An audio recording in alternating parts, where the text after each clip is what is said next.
धनवाने धनवाने रउआ धनवाने। दशरथ के ललन रउआ धनवाने। दशरथ के ललन रउआ धनवाने। धनवाने धनवाने रउआ धनवाने। दशरथ के ललन रउआ धनवाने। दशरथ के ललन रउआ धनवाने। बक्सर में जाय के तरका के मरली। बक्सर में जाय के तरका के मरलन। मुनिज के असरा मुनिज के असरा पुरौले बानी रउआ धनवाने। दशरथ के ललन रउआ धनवाने। दशरथ के ललन रउआ धनवाने। दशरथ के ललन रउआ धनवाने।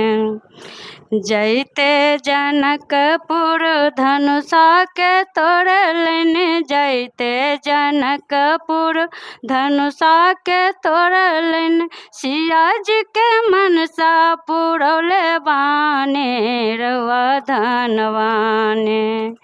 सिया जी के मनसा पुरौले बानी रउआ धनवाने।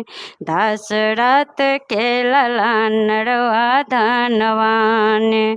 दशरथ के ललन रउआ धनवाने। दशरथ के ललन रउआ धनवाने। सबरी के कुटिया में झूठे बड़ी खैलन। सबरी के कुटिया में झूठ बड़ी खैलन। सबरी के असरा पुरौले बानी बउआ रउआ धनवाने। सबरी के असरा पुरौले बानी रउआ धनवाने। दशरथ के ललन रउआ धनवाने।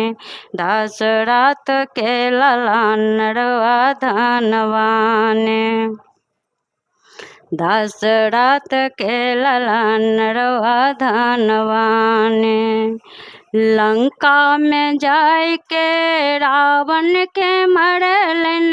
लंका में जाय के रावण के मरलन।